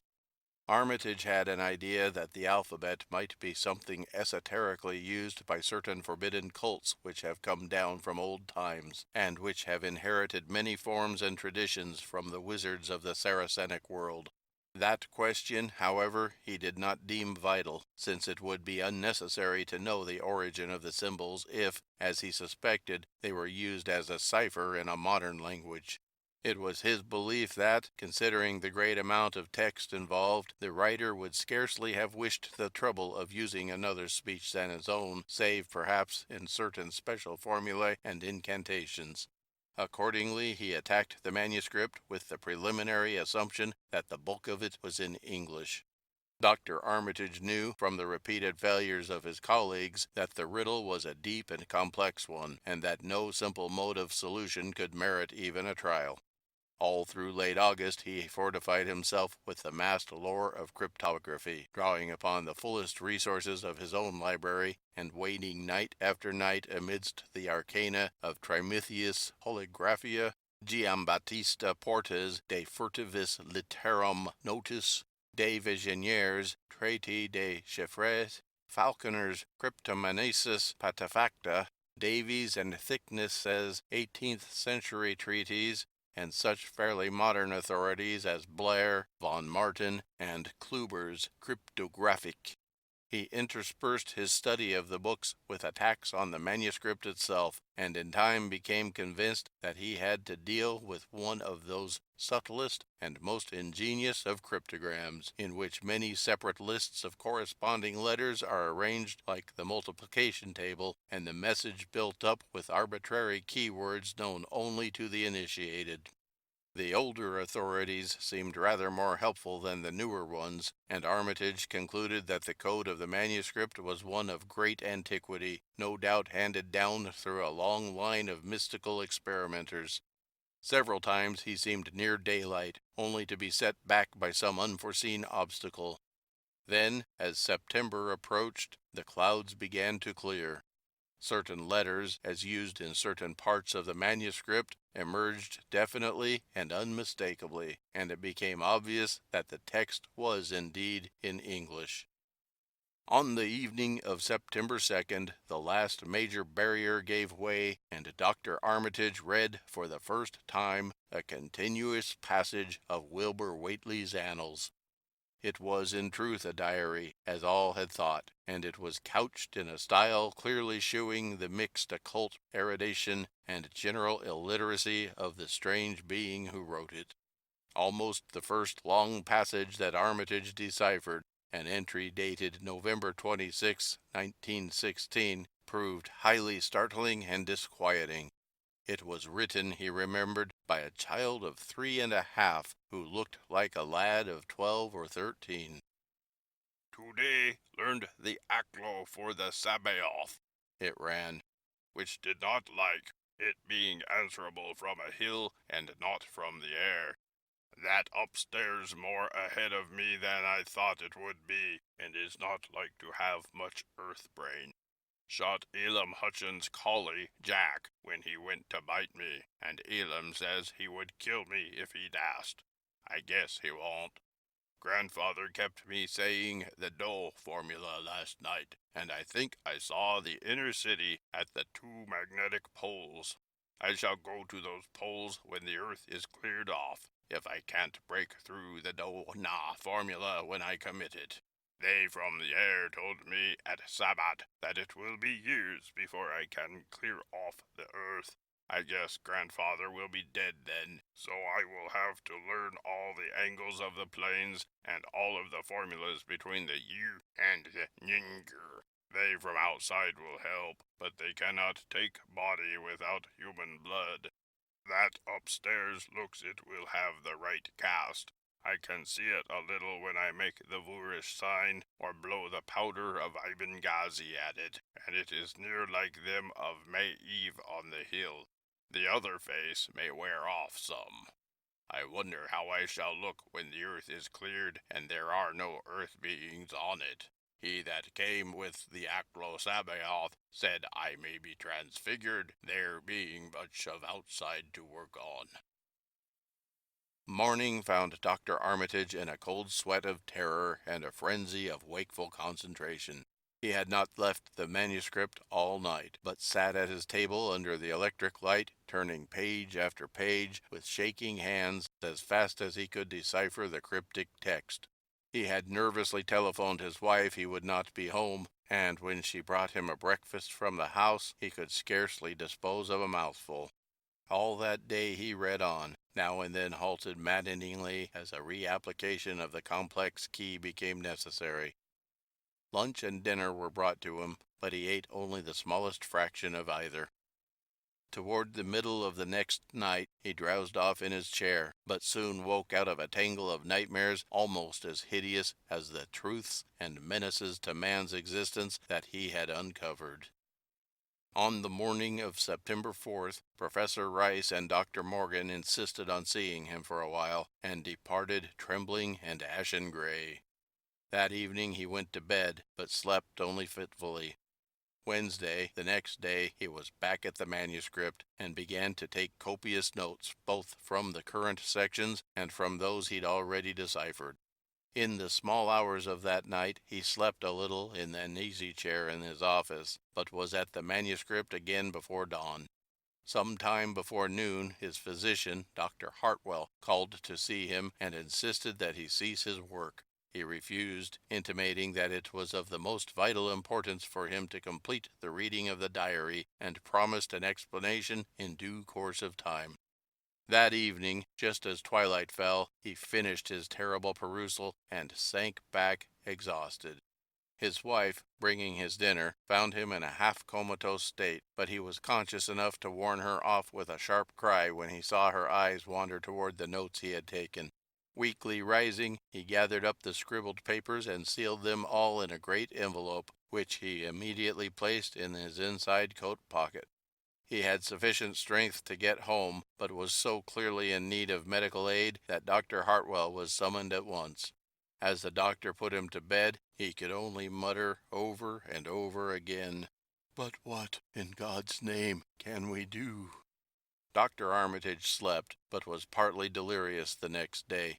He made no explanations to Hartwell, but in his calmer moments spoke of the imperative need of a long conference with Rice and Morgan. His wilder wanderings were very startling indeed, including frantic appeals that something in a boarded-up farmhouse be destroyed, and fantastic references to some plan for the extirpation of the entire human race and all animal and vegetable life from the earth by some terrible elder race of beings from another dimension.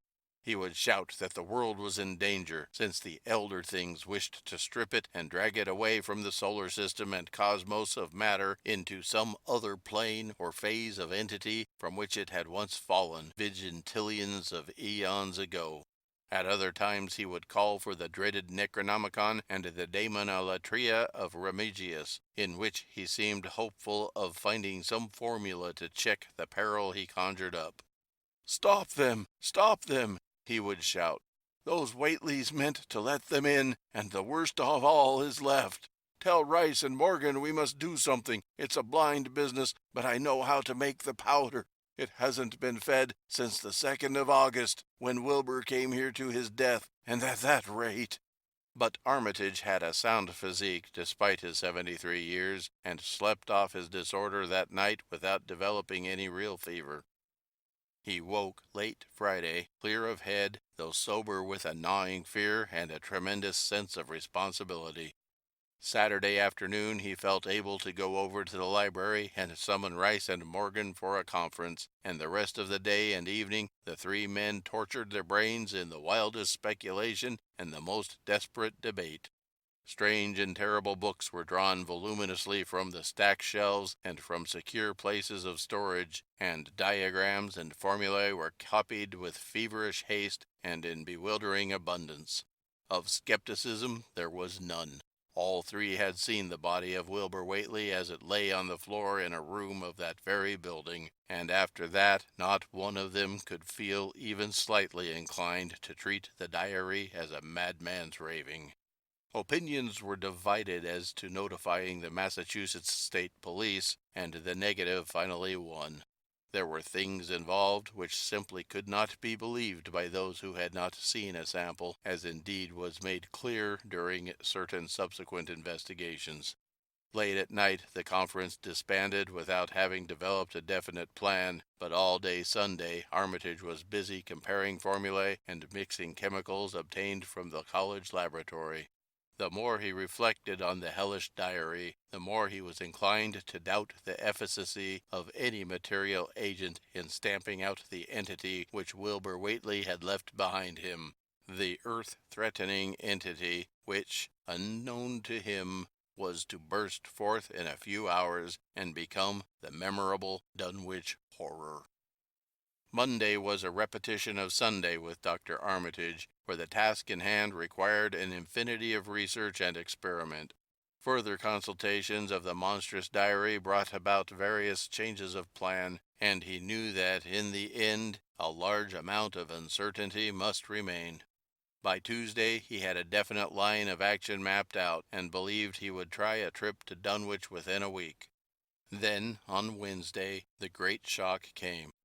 Tucked obscurely away in a corner of the Arkham Advertiser was a facetious little item from the Associated Press telling what a record-breaking monster the bootleg whiskey of Dunwich had raised up. Armitage, half stunned, could only telephone for Rice and Morgan. Far into the night they discussed, and the next day was a whirlwind of preparation on the part of them all. Armitage knew he would be meddling with terrible powers, yet saw that there was no other way to annul the deeper and more malign meddling which others had done before him.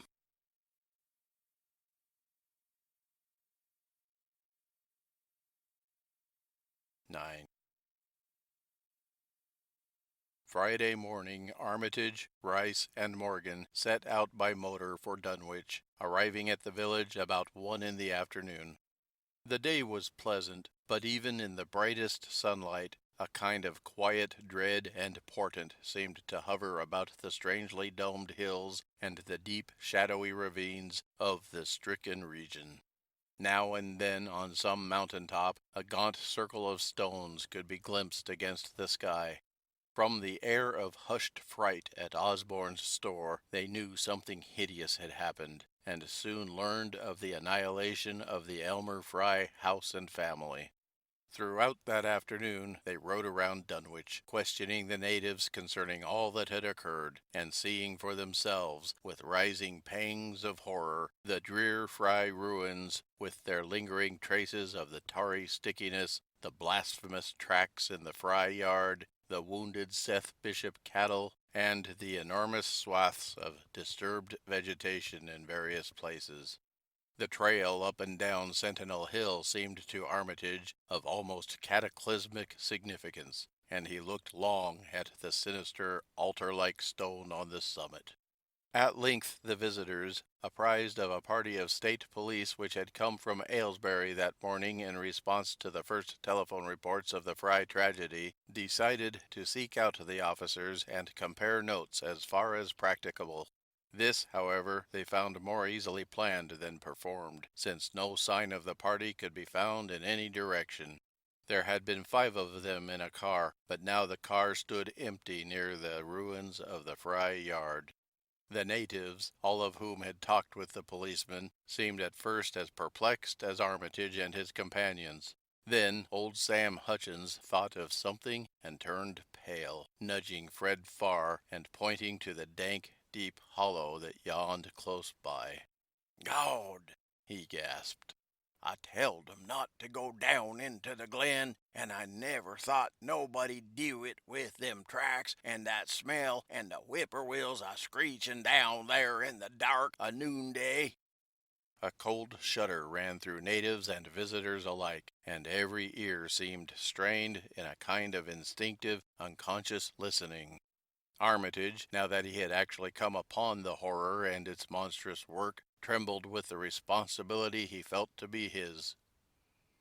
Night would soon fall, and it was then that the mountainous blasphemy lumbered upon its eldritch course.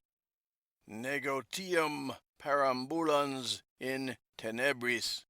The old librarian rehearsed the formulae he'd memorized, and clutched the paper containing the alternative one he had not memorized.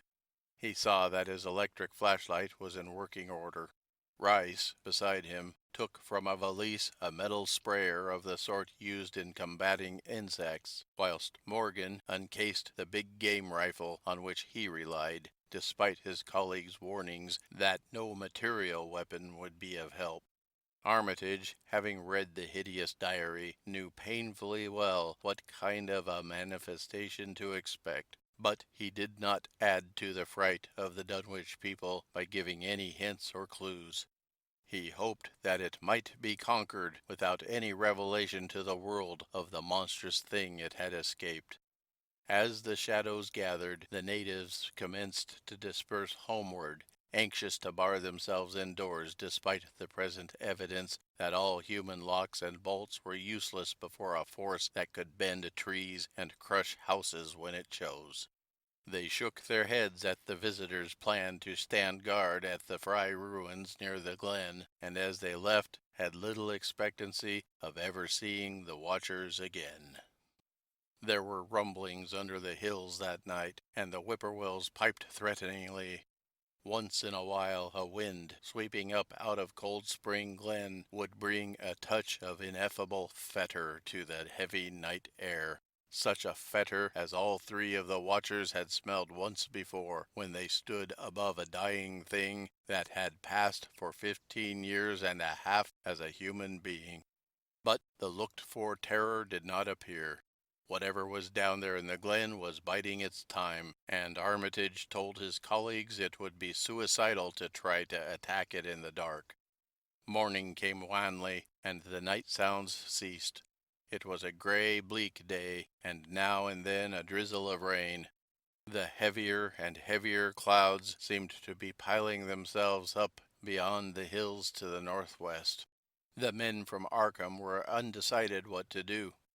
Seeking shelter from the increasing rainfall beneath one of the few undestroyed Fry outbuildings, they debated the wisdom of waiting, or of taking the aggressive and going down into the glen in quest of their nameless monstrous quarry. The downpour waxed in heaviness, and distant peals of thunder sounded from far horizons. Sheet lightning shimmered, and then a forky bolt flashed near at hand, as if descending into the accursed glen itself. The sky grew very dark, and the watchers hoped that the storm would prove a short, sharp one, followed by clear weather. It was still gruesomely dark when, not much over an hour later, a confused babel of voices sounded down the road. Another moment brought to view a frightened group of more than a dozen men, running, shouting, and even whimpering hysterically. Someone in the lead began sobbing out words, and the Arkham men started violently when those words developed a coherent form. "Oh, my God! My God!" the voice choked out. "It's a-goin' again, and this time by day. It's out, and a-movin' this very minute, and only the Lord knows when it'll be on us all." The speaker panted into silence, but another took up his message. "Nigh an hour ago, Zeb Whately here heard the phone a-ringin', and it was Miss Corey, George's wife, that lives down by the junction. She said the hired boy Luther was out drivin' in the cows from the storm arter the big bolt, and he seed all the trees a-bendin' at the mouth o' the glen, opposite side to this, and smelt the same awful smell like he smelt when he found the big tracks last Monday mornin'. And she says he says they was a swishin', lappin' sound, more nor what the bendin' trees and bushes could make, and all on a sudden the trees along the road begun ter git pushed one side, and they was a awful stompin' and splashin' in the mud. But mind ye, Luther, he didn't see nothin' at all, only just the bendin' trees and underbrush.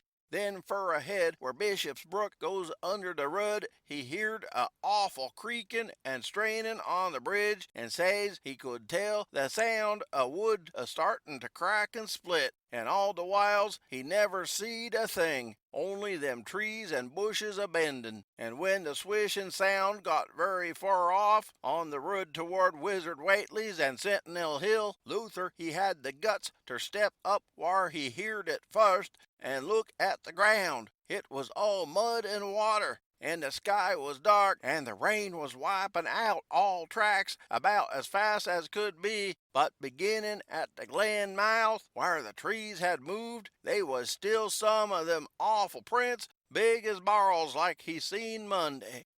At this point, the first excited speaker interrupted. But that ain't the trouble now. That was only the start. Zeb here was callin' folks up, and everybody was a-listenin' in when a call from Seth Bishop's cut in. His housekeeper Sally was carryin' on a fit ter kill. She'd jest seed the trees a-bendin' aside the road, and says they was a kind o' mushy sound, like a elephant puffin' and treadin' and headin' fer the house. Then she up and spoke suddent of a fearful smell, and says her boy Chancey was a-screamin' as how it was jest like what he smelt up to the Whately ruins Monday mornin', and the dogs was all barkin' and whinin' awful. And then she let out a torrible yell, and says the shed down the road had jest caved in like the storm had blowed it over, only the wind wa'n't strong enough to do that.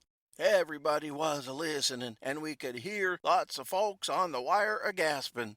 All to onct, Sally she yelled agin, and says the front yard picket fence had jest crumbled up, though they wa'n't no sign o' what done it. Then everybody on the line could hear Chancey and old Seth Bishop a-yellin' too, and Sally was shriekin' out that suthin' heavy had struck the house, not lightnin' nor nothin', but suthin' heavy agin the front, that kep' a-launchin' itself agin and agin, though you couldn't see nothin' out the front winders. And then, Lines of fright deepened on every face, and Armitage, shaken as he was, had barely poise enough to prompt the speaker.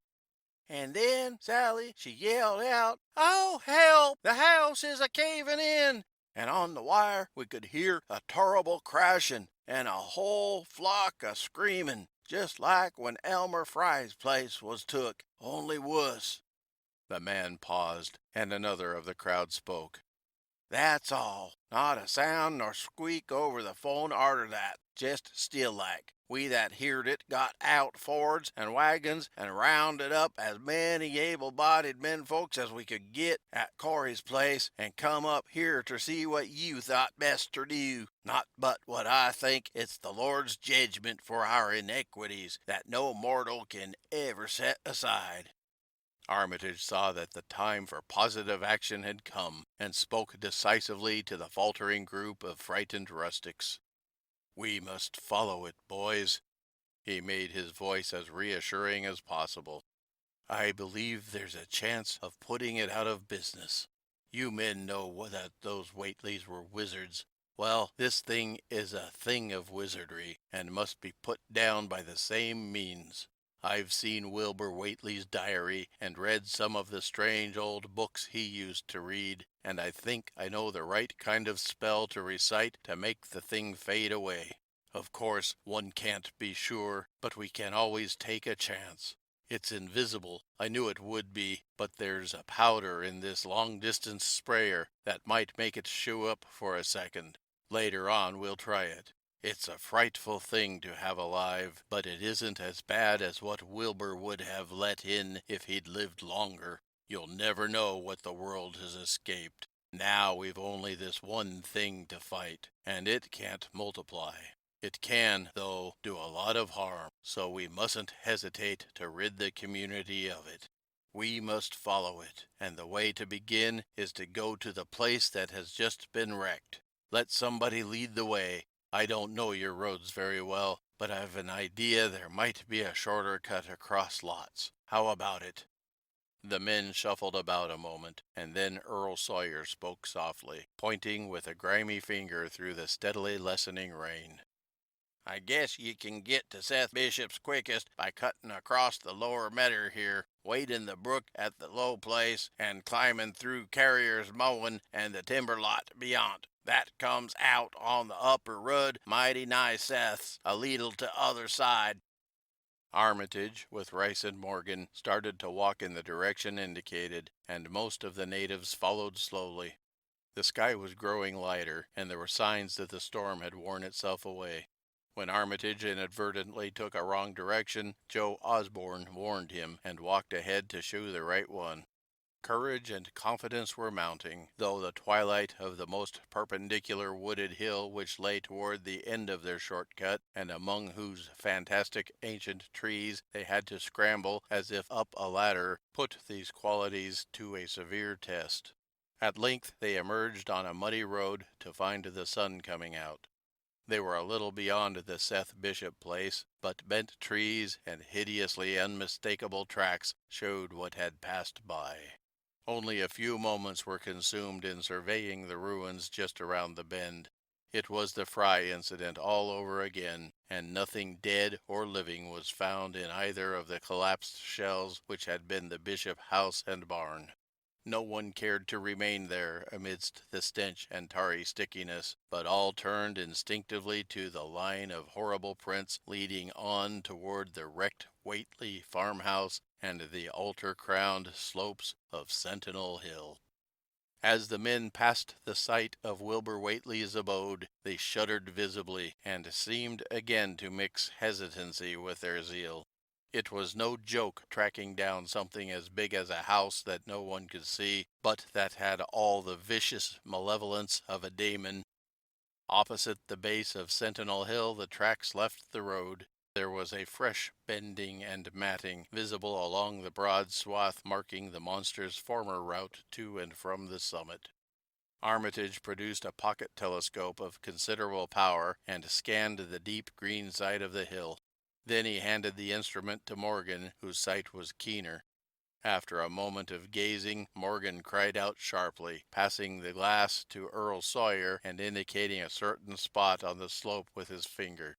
Sawyer, as clumsy as most non-users of optical devices are, fumbled a while, but eventually focused the lens with Armitage's aid.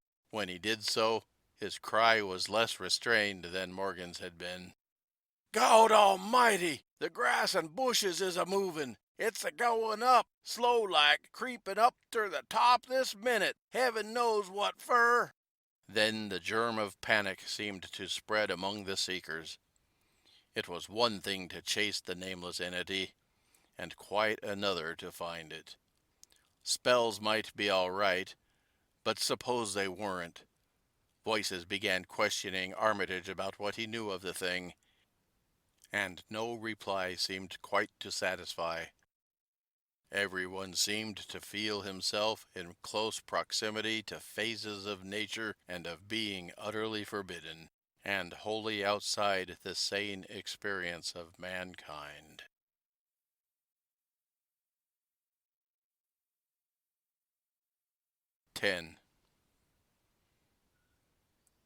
In the end, the three men from Arkham, old white-bearded Dr. Armitage, stocky, iron-gray Professor Rice, and lean, youngish Dr. Morgan, ascended the mountain alone. After much patient instruction regarding its focusing and use, they left the telescope with the frightened group that remained in the road, and as they climbed they were watched closely by those among whom the glass was passed around. It was hard going, and Armitage had to be helped more than once. High above the toiling group, the great swath trembled as its hellish maker repassed with snail-like deliberateness. Then it was obvious that the pursuers were gaining. Curtis Whately, of the undecayed branch, was holding the telescope when the Arkham party detoured radically from the swath. He told the crowd that the men were evidently trying to get to a subordinate peak which overlooked the swath at a point considerably ahead of where the shrubbery was now bending. This indeed proved to be true. The party were seen to gain a minor elevation only a short time after the invisible blasphemy had passed it. Then Wesley Corey, who had taken the glass, cried out that Armitage was adjusting the sprayer which Rice held, and that something must be about to happen. The crowd stirred uneasily, recalling that this sprayer was expected to give the unseen horror a moment of visibility. 2 or 3 men shut their eyes, but Curtis Whately snatched back the telescope and strained his vision to the utmost. He saw that Rice, from the party's point of vantage above and behind the entity, had an excellent chance of spraying the potent powder with marvelous effect. Those without the telescope saw only an instant's flash of gray cloud, a cloud about the size of a moderately large building near the top of the mountain. Curtis, who had held the instrument, dropped it with a piercing shriek into the ankle-deep mud in the road. He reeled and would have crumpled to the ground had not 2 or 3 others seized and steadied him. All he could do was moan half inaudibly. Oh, great God! That... There was a pandemonium of questioning, and only Henry Wheeler thought to rescue the fallen telescope and wipe it clean of mud. Curtis was past all coherence, and even isolated replies were almost too much for him. "Bigger'n a barn, all made of squirmin' ropes. Whole thing sorta shaped like a hen's egg, bigger'n anything, with dozens of legs like hogsheads that half shut up when they step. Nothing solid about it, all like jelly, and made of separate wrigglin' ropes pushed close together. Great bulgin' eyes all over it. 10 or 20 mouths or trunks a-stickin' out all along the sides, big as stovepipes, and all a-tossin' and a-openin' and a-shuttin', all gray with kinder blue or purple rings, and God in heaven, that half-face on top!" This final memory, whatever it was, proved too much for poor Curtis, and he collapsed completely before he could say more. Fred Farr and Will Hutchins carried him to the roadside and laid him on the damp grass. Henry Wheeler, trembling, turned the rescued telescope on the mountain to see what he might. Through the lens were discernible 3 tiny figures, apparently running toward the summit as fast as the steep incline allowed. Only these, nothing more. Then everyone noticed a strangely unseasonable noise in the deep valley behind, and even in the underbrush of Sentinel Hill itself. It was the piping of unnumbered whippoorwills, and in their shrill chorus there seemed to lurk a note of tense and evil expectancy. Earl Sawyer now took up the telescope and reported the 3 figures as standing on the topmost ridge, virtually level with the altar stone, but at a considerable distance from it. One figure, he said, seemed to be raising its hands above its head at rhythmic intervals, and as Sawyer mentioned the circumstance, the crowd seemed to hear a faint, half-musical sound from the distance, as if a loud chant were accompanying the gestures. The weird silhouette on that remote peak must have been a spectacle of infinite grotesqueness and impressiveness, but no observer was in a mood for aesthetic appreciation. "I guess he's sayin' the spell," whispered Wheeler as he snatched back the telescope. The whippoorwills were piping wildly, and in a singularly curious, irregular rhythm quite unlike that of the visible ritual. Suddenly the sunshine seemed to lessen without the intervention of any discernible cloud. It was a very peculiar phenomenon, and was plainly marked by all. A rumbling sound seemed brewing beneath the hills, mixed strangely with a concordant rumbling which clearly came from the sky. Lightning flashed aloft, and the wondering crowd looked in vain for the portents of storm.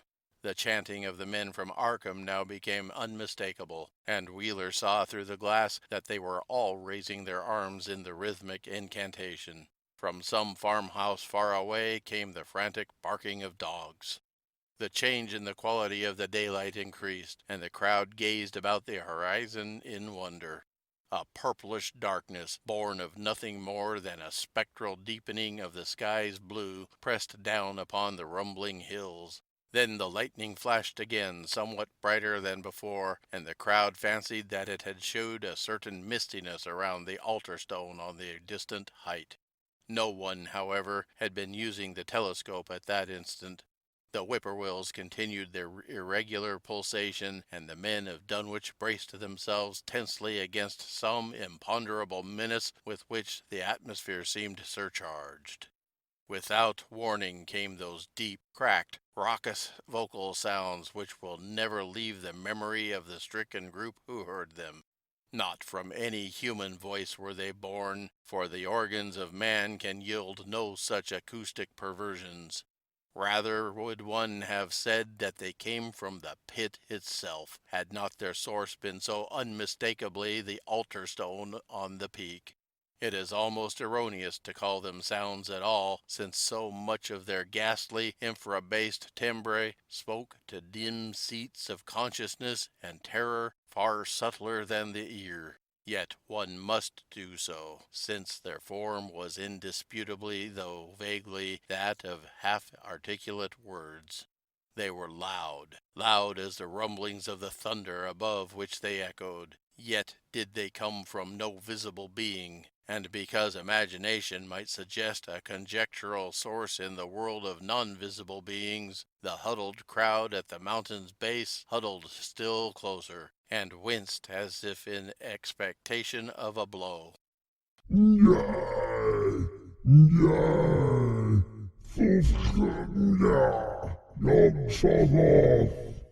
Rang the hideous croaking out of space.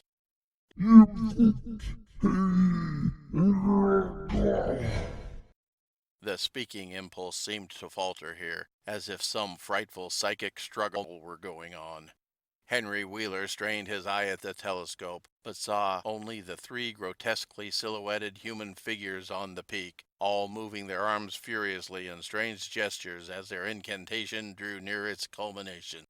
From what black wells of acherontic fear or feeling, from what unplumbed gulfs of extra-cosmic consciousness or obscure, long-latent heredity were those half-articulate thunder-croakings drawn? Presently they began to gather renewed force and coherence as they grew in stark, utter, ultimate frenzy.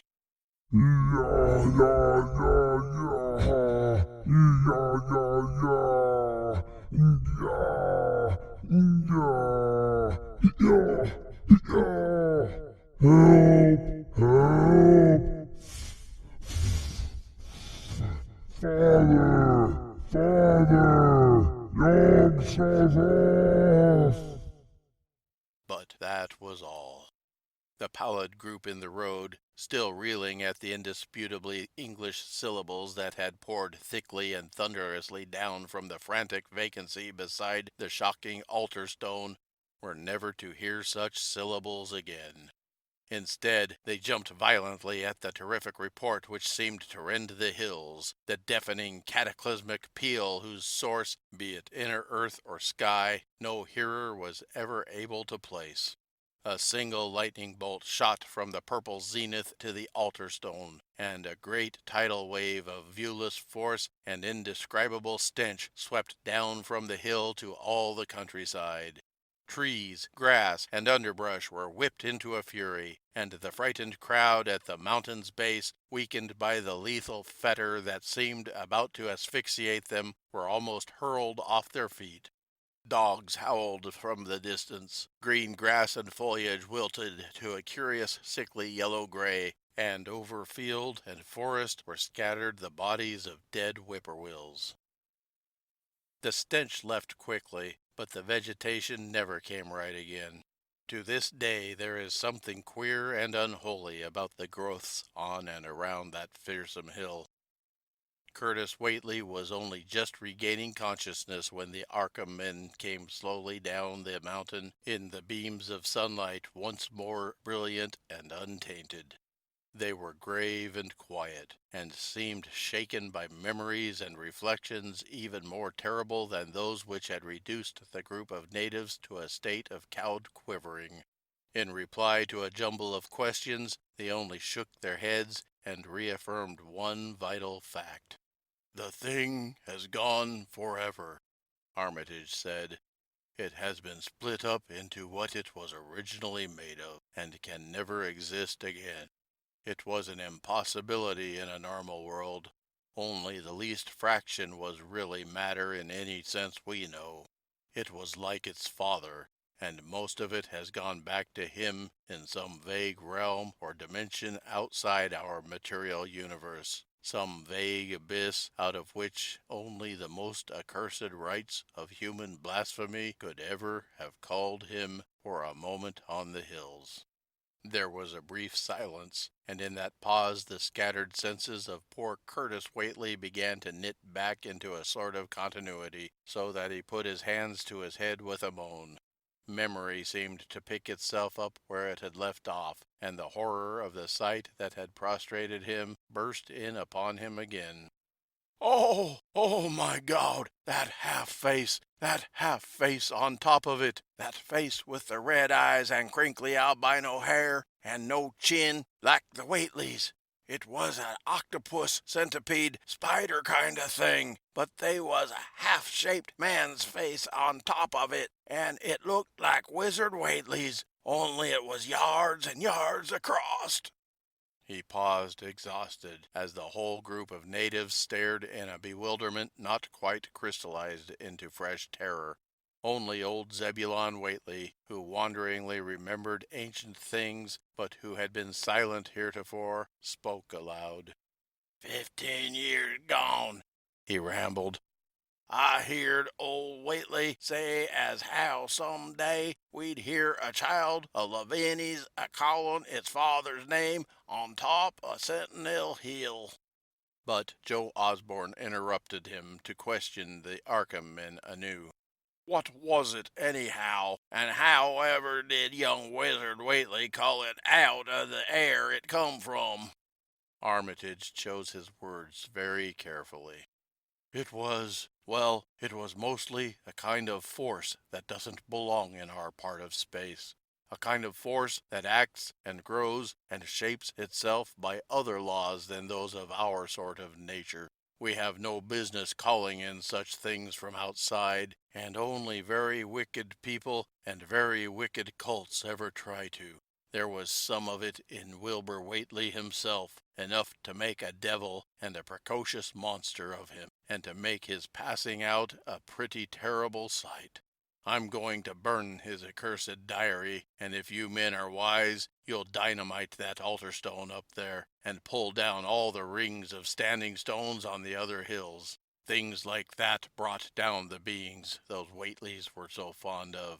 The beings they were going to let in tangibly to wipe out the human race and to drag the earth off to some nameless place for some nameless purpose. But as to this thing we've just sent back, the Whateleys raised it for a terrible part in the doings that were to come.